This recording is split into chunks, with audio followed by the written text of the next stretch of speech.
సరిగ్గా 2 సంవత్సరాల క్రితం వెంకటేశ్వర స్వామి పాదపీఠిక అయినటువంటి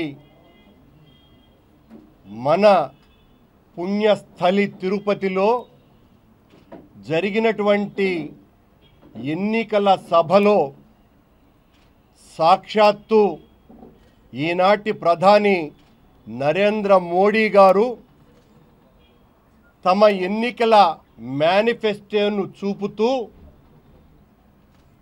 విభజింపబడ్డటువంటి ఈ రాష్ట్రానికి మేము వెన్ను దన్నుగా నిలుస్తాం, ఆసరాగా నిలబడతాం, 10 సంవత్సరాల పాటు ప్రత్యేక హోదా ఇచ్చి ఈ రాష్ట్రాన్ని సర్వతోముఖాభివృద్ధి వైపు తీసుకువెళతామని వారి ప్రసంగంలో పేర్కొంటే, కాదు 10 సంవత్సరాలు కాదు 15 సంవత్సరాలు ఈ రాష్ట్రానికి ప్రత్యేక హోదా మీరు ఇవ్వవలసినటువంటి అవసరం ఉన్నది అని నేను నినదిస్తున్నా, ప్రజలకు వాగ్దానం చేస్తున్నానని ముఖ్యమంత్రి చంద్రబాబు నాయుడు గారు విభజనకు వ్యతిరేకంగా మేము అనేక విధాలుగా ఒత్తిళ్లు చేసినా కూడా విభజించి వేశారు. మా రాష్ట్రం అభివృద్ధి చెందాలంటే 25 లక్షల కోట్ల రూపాయల నిధుల వరద వస్తే తప్ప ప్రత్యేక హోదా అన్నది ఇస్తేనే విభజిత రాష్ట్రానికి మేలు జరుగుతుంది. ఈ హామీని మేము ఇస్తున్నాము, మాకు ఓటు వేయండి అని స్వయంభూగా వెలసినటువంటి శ్రీ మహావిష్ణువు పాదాల సాక్షిగా ప్రమాణం చేసి మరి ప్రజలకు వాగ్దానం చేశారు. అధికారంలోకి వచ్చి 2 సంవత్సరాలయ్యింది. పీఠం మీద కూర్చున్న రోజు నుంచి ప్రత్యేక హోదా ఆనాడు మార్చి 2, 2014వ సంవత్సరం రోజున క్యాబినెట్ నిర్ణయం తీసుకొని ప్రణాళికా సంఘానికి ఆనాటి ప్రధాని మన్మోహన్ సింగ్ గారు పంపించిన తరువాత చట్టబద్ధత కోసమని 13వ ఆర్థిక సంఘానికి పంపించిన తర్వాత అధికారంలోకి వచ్చినటువంటి వీళ్ళ మీద మా నాయకుడు జగన్మోహన్ రెడ్డి గారు నిరంతరం ఒత్తిడి తెస్తూ సాక్షాత్తు ప్రధాని గారిని 2 సార్లు, కేంద్ర బీజేపీ నాయకత్వాన్ని ముఖ్యంగా హోంమంత్రి రాజ్నాథ్ సింగ్ గారిని, ప్రణాళికా మంత్రులని, ఆర్థిక మంత్రులని ఇలా అనేక రకాలుగా విజ్ఞప్తులు విన్నపాలు చేస్తూ ప్రత్యేక హోదా యొక్క అవసరాన్ని గుర్తింపజేయటం కోసమని యువకులకు, విద్యార్థులకు, మేధావులకు, మొత్తం ప్రజలకందరికీ కూడా ప్రత్యేక హోదా యొక్క అవసరం ఏంటి, దాని వలన వచ్చేటువంటి ప్రయోజనాలు ఏంటి, ఏ రకంగా 90% గ్రాంట్లుగా వస్తాయి రాష్ట్రానికి అన్నటువంటి విషయాలను సవివరంగా వివరిస్తూ ప్రత్యేక హోదా వలన వచ్చేటువంటి రాయితీల కారణంగా వేలాది పరిశ్రమలు మనకు తరలి వచ్చేటువంటి అవకాశం ఉన్నదనని, నీటిపారుదల ప్రాజెక్టులన్నీ కూడా దాదాపు రాష్ట్ర ప్రభుత్వం మీద భారం పడకుండానే పూర్తి అవుతాయనని, 11 రాష్ట్రాలకు ప్రత్యేక హోదా కల్పించిన తర్వాత ఆ రాష్ట్రాలు ఎదుగుతున్నటువంటి తీరును సోదాహరణంగా వివరిస్తూ కేంద్ర ప్రభుత్వం మీద ఒత్తిడి తేకుండా ఉన్నందుకు నిరసనగా చంద్రబాబు గారి పాలన మీద అసలు ఈ అవసరాన్నే పట్టించుకోకుండా పోయినటువంటి బీజేపీ ప్రభుత్వం మీద మా పార్టీ, మా నాయకుడి నేతృత్వంలో ధర్నాలు చేశాం, రాస్తారోకోలు చేశాం, ఆమరణ నిరాహార దీక్షలు చేశాం. సాక్షాత్తు మా నాయకుడే 2 ప్రత్యేక రైళ్లలో వెళ్ళి ఢిల్లీ నగర బొడ్డున ఉన్నటువంటి జంతర్ మంతర్లో నిరాహార దీక్ష చేసి ఆ ఢిల్లీ పోలీసు వాళ్ళ చేత అరెస్టు కాబడ్డటువంటి సంగతిని కూడా గుర్తు చేస్తూ, ఆ రోజు మేము పోరాటాలు చేస్తుంటే, నినదిస్తుంటే, ఉద్యమాలు చేస్తుంటే చంద్రబాబు నాయుడు గారు ఓటుకు నోటు కేసులో సరిగ్గా ఇరుక్కొని ఏమాత్రము కూడా ప్రత్యేక హోదా అన్నది సంజీవనే కాదు, ప్రత్యేక హోదా వలన వచ్చేటువంటి ప్రయోజనాలు ఏమీ లేవు, అనవసరంగా ప్రత్యేక హోదా అని మాట్లాడుతున్నాడు జగన్.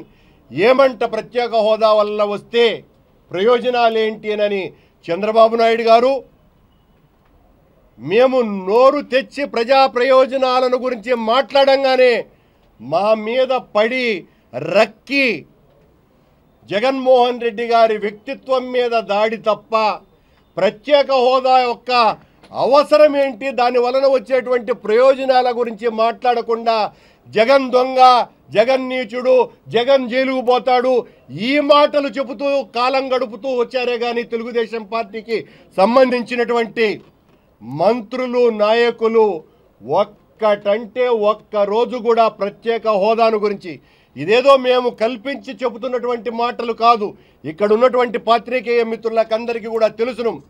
కనీసం 100 సార్లన్నా ప్రత్యేక హోదా అవసరం లేదు అని చెప్పినటువంటి వ్యక్తి చంద్రబాబు నాయుడు గారు. ఆయన ముట్ట ఈ రోజున కాంగ్రెస్ పార్టీ విభజించి ఆ పార్టీ శవంగా మారిపోతే 2 సంవత్సరాలుగా ఈ ప్రత్యేక హోదా అన్నదాన్ని పూర్తిగా పట్టించుకోకుండా ప్రజల దృష్టిలో నేరస్తులుగా, దోషులుగా మిగిలినటువంటి తెలుగుదేశం పార్టీ జీవోత్సవమై కూర్చునింది. వెంకటేశ్వర స్వామి నా కులదైవమైనటువంటి వెంకటేశ్వర స్వామి పాదాల సాక్షిగా అని చెప్పినటువంటి ప్రమాణం అత్యంత బూతు మాటగా మారిపోయింది. 5 కోట్ల మంది ప్రజల భవిష్యత్తు కోసమని ఓటుకు నోటు కేసులో ఇరుక్కున్న కారణంగా ఆ 5 కోట్ల మంది తెలుగు ప్రజల గొంతుల్ని ఊచకోత కోయటానికి కూడా చంద్రబాబు నాయుడు గారు సిద్ధపడ్డారు. కాబట్టే ప్రత్యేక హోదాను గురించి ఏ రోజు కూడా ఆయన పట్టించుకున్నటువంటి పాపాన పోలేదు. బీజేపీ పార్టీ, తెలుగుదేశం పార్టీ ఇద్దరూ కూడా తెలుగు ప్రజల ద్రోహులుగా మిగిలిపోయారు. నరేంద్ర మోడీ గారు ఏ తెలుగు ప్రజలకైతే మేలు చేస్తాను నేను అని చెప్పినారో చివరకు 13వ షెడ్యూల్లో, అంటే విభజన చట్టంలో ఉన్నటువంటి 13వ షెడ్యూల్లో ఉన్నటువంటి గిరిజన యూనివర్సిటీ కానీ, అగ్రికల్చర్ యూనివర్సిటీ కానీ, సెంట్రల్ యూనివర్సిటీ కానీ మంగళగిరిలో పునాది రాయిగా మాత్రమే వేయబడ్డటువంటి సమాధిరాయిగా మారినటువంటి ఎయిమ్స్కు సంబంధించి ఒక్క పైసా కూడా నిధులు ఇవ్వల. నిన్న జరిగినటువంటి చర్చలో అరుణ్ జైట్లీ గారు విశాఖకు చట్టంలోనే ఉన్నటువంటి రైల్వే జోన్ సున్నితమైనటువంటి అంశము అని ఆయన సుతారంగా సెలవిచ్చినారు. పోలవరం ప్రాజెక్టు నిర్మాణం ఒక్క రోజులో కట్టేటువంటి పరిస్థితి లేదు, అంచెలంచెలుగా కడతాము అని అంటారు. విభజన చట్టంలో ఉన్నటువంటి ఒక్కటంటే ఒక్క పని కూడా చేయకుండా చట్టంలో పొందుపరిచినటువంటివే పనిచేయాల. కడప జిల్లాలో ఉక్కు ఫ్యాక్టరీని తీసుకొని వస్తామని అన్నారు, అతి గతి లేదు. ఎప్పుడో రాజశేఖర రెడ్డి గారు ఉండగా స్థాపించటం, మన్మోహన్ గారు ప్రధానిగా ఉన్నప్పుడు శంకుస్థాపన చేసినటువంటి బెల్కే ఉలుకు పలుకు లేదు. విభజన చట్టంలో పేర్కొనబడ్డటువంటి ఒక్కటంటే ఒక్క అంశాన్ని కూడా తాకనేకుండా చివరకు నిన్న జరిగినటువంటి చర్చలో ప్రత్యేక హోదా ఎట్టి పరిస్థితుల్లోనూ ఇచ్చేటువంటి అవకాశమే లేదు అని చెప్పగలిగేటువంటి ధైర్యం మోడీ గారికి ప్రభుత్వానికి వచ్చింది అంటే అది పూర్తిగా చంద్రబాబు గారి బలహీనత తప్ప మరొక్కటి కాదు. నేను పోరాడను, నేను ఒత్తిడి చేయను అని పదే పదే మాట్లాడుతూ, అంతకుముందు చాలాసార్లు ప్రత్యేక హోదా ఏమన్నా సంజీవినా, దానివల్ల ఏమన్నా మేళ్లుంటాయా, దానికంటే ఎక్కువ ప్రయోజనాలు తీసుకొని వస్తాను అని చెప్పినటువంటి చంద్రబాబు నాయుడు గారు నిన్న జైట్లీ గారు ఆ ప్రసంగం చేసిన తర్వాత ఈయన రక్తం మరుగుతోంది నా రక్తం అని నిన్న పత్రికా సమావేశంలో మాట్లాడినాడు. చంద్రబాబు గారి రక్తం మరగల, చంద్రబాబు గారి రక్తం మురుగుతోంది. మురుగు కాల్వలో ఉన్నటువంటి నీళ్లల్లో ఎంత శక్తి ఉన్నదో చంద్రబాబు గారి రక్తంలోనూ అంతే శక్తి ఉన్నది. కనుకనే ప్రత్యేక హోదా మీద ఏమాత్రము పట్టుబట్టల. వాళ్ళ ఎంపీలకు క్లాసు పీకినాడని పేపర్లో వచ్చింది. మీరు సరిగ్గా నిలబడలేదేనని. అసలు నువ్వెక్కడ నిలబడ్డావో అని 5 కోట్ల మంది తెలుగు ప్రజలు ఘోషిస్తుంటే ఒక్కరోజు కూడా ఆడ 50 లక్షలు ఇచ్చి ఓటుకు నోటు కేసులో అడ్డంగా దొరికిపోయిన తర్వాత నిన్ను ఎక్కడ అరెస్టు చేస్తారన్నటువంటి భయంతో తెలుగు ప్రజల గొంతు కోయటానికి సిద్ధపడ్డటువంటి అత్యంత పాశవిక రాక్షస స్వభావిగా మారినటువంటి మీరు, నేను ఓపికతో ఉన్నా, నేను భరిస్తా, ఎంతకాలమైనా చూస్తూ ఉంటా, నా ఓపికకు పరీక్ష పెడుతున్నారు అని అంటున్నాడు. మేం బయటికి పొమ్మంటే పోతాం అంటే మెడబట్టి బయటికి గెంటితే తప్ప ఈయన కేంద్ర ప్రభుత్వం నుంచి మంత్రులను రాజీనామా చేసేటట్టుగా లేడండి. ఇంత పెద్ద సమస్య, మొత్తం తెలుగు జాతి ప్రజలందరి భవిష్యత్తును తీర్చిదిద్దేటువంటి సమస్య, 25 లక్షల కోట్లకు పైగా నిధులు వచ్చేటువంటి మహత్తర సువర్ణ అవకాశాన్ని వదులుకుంటూ మీరు పొమ్మంటే మేము పోతాము అని చెప్తారా? ఇదా సమాధానం? ఇదే మీ ఓపిక? ఆనాడు ఆల్మట్టి ఎత్తు పెంచుతున్నానంటే మొత్తం అందరు ఎమ్మెల్యేలను తీసుకొని పోయి అరెస్టు చేయటానికి కూడా, కాబట్టడానికి కూడా నేను సిద్ధమని వీరంగం చేసినటువంటి మీరు ఇంత పెద్ద సమస్య,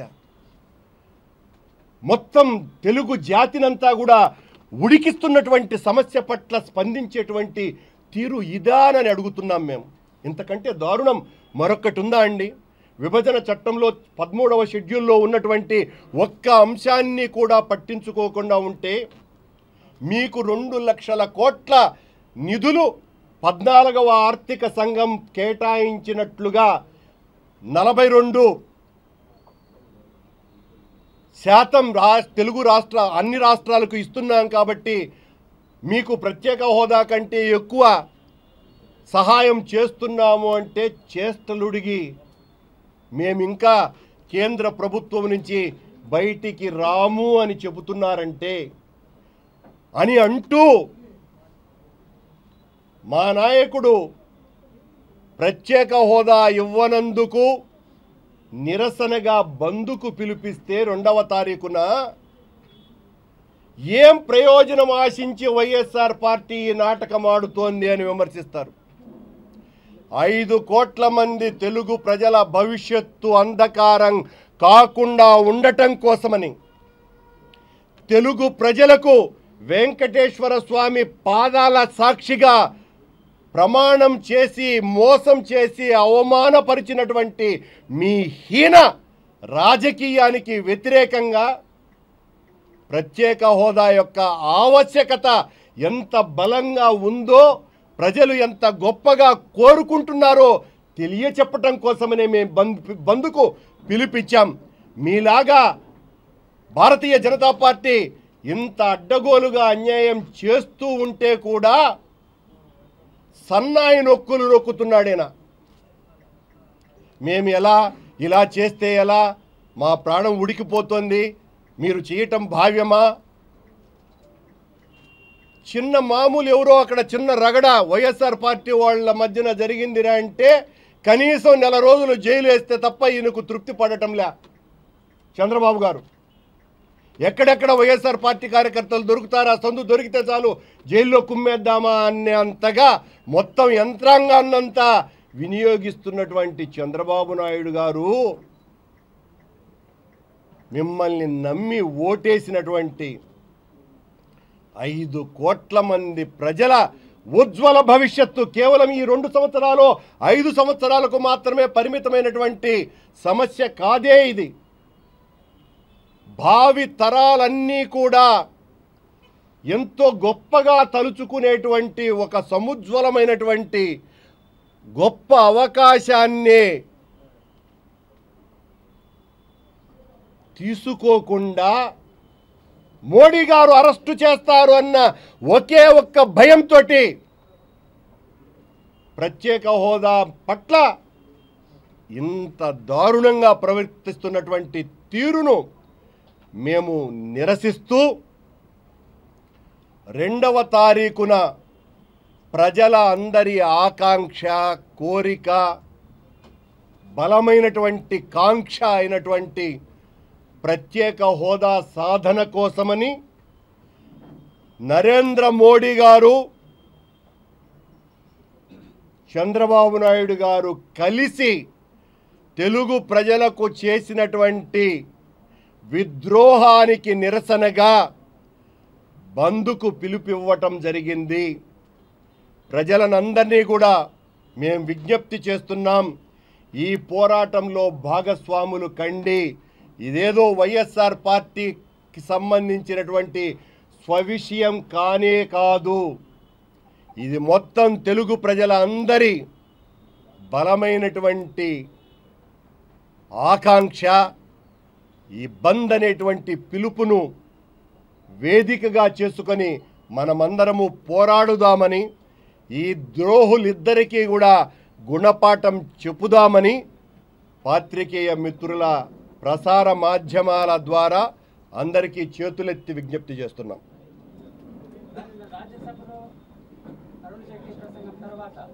సార్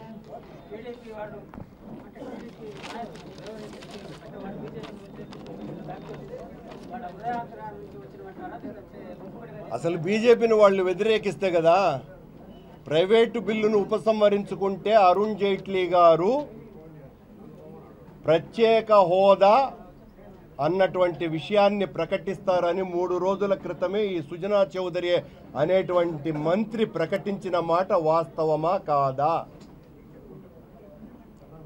ఎప్పటికి ఏది తోచినా అప్పటికి అది మాట్లాడేటువంటి తెలుగుదేశం పార్టీ నాయకులను గురించి కూడా మనం మాట్లాడుకోవటం, అదే మనిషి నిన్న మళ్ళీ ఆర్థిక సంఘం యొక్క నిర్ణయం ఏమి బైబిల్ కాదు కదా అని అంటాడు. అని అంటూనే జైట్లీ దగ్గర వెంకయ్యనాయుడుతో మంతనాలు సాగించుకుంటూ ముచ్చట్లు చేసుకుంటూ ఈయన ముచ్చట్ల తర్వాతనే అరుణ్ జైట్లీ గారు ఆ ప్రసంగం చేసింది. మీరు అట్ట చేయండి, మేము ఇట్లుంటాం, ఏదో ఒకటి మాట్లాడదామని. ఆ తర్వాత డ్రామాలో హీరో అయినటువంటి చంద్రబాబు నాయుడు గారు రాత్రి నా రక్తం మరిగిపోతుంది అని మురుగు కాలువ మాటలు మాట్లాడినారు. చంద్రబాబు నాయుడు కుడితిలో పడ్డటువంటి ఎలుక చందంగా వ్యవహరిస్తున్నారు. పిల్లిని తొక్కినట్టు ఎలకను తొక్కిన పిల్లిలాగా మోడీ గారు ఉన్నారు ఈ వ్యవహారంలో.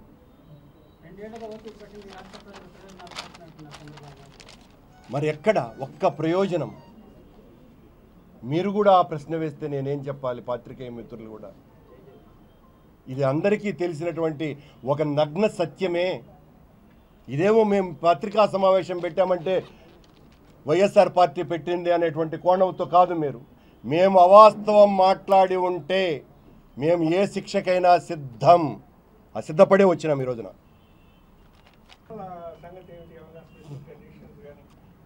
ప్రత్యేకంగా అది చెప్పవలసిన పనే లేదు. మనమందరం కూడా దైవ భక్తులం. ఏ రోజు వినండి రవి గారు, ఏ రోజు కూడా మనం చేసినటువంటి ఏ బంధువులలో కూడాను తిరుమలను మినహాయించకుండా చేసినటువంటి బంధు ఒక్కటి కూడా లేదు.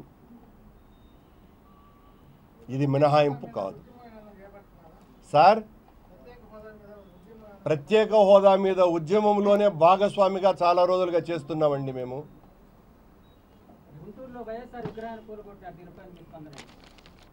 అరాచక శక్తులు ఆటవిక శక్తులు, రాజశేఖర్ రెడ్డి పేరేంటేనే భయం పుట్టి వణికేటువంటి లుచ్చాగాళ్ల చర్య ఖచ్చితంగా అండి. మేమందరికీ కూడా మీ ద్వారా కూడా వాళ్ళకందరికీ కూడా విజ్ఞప్తి చేస్తున్నాం. తెలుగు ప్రజల పట్ల పక్షాన నిలిచే వాళ్ళందరూ కూడా మాకు ఖచ్చితంగా ఈ పిలుపుకు స్పందిస్తారని, అనుకూలంగా ఉంటారని భావిస్తున్నాం. ఖచ్చితంగా వామపక్షాలు ప్రజల పట్ల నిరంతరం చిత్తశుద్ధితోనూ ప్రజల పట్ల బాధ్యతాయుతంగాను వ్యవహరించేటువంటి వామపక్షాలు ఎట్టి పరిస్థితుల్లోనూ కూడా ఈ ప్రజా పోరాటాలకు ఖచ్చితంగా మద్దతు పలుకుతాయి.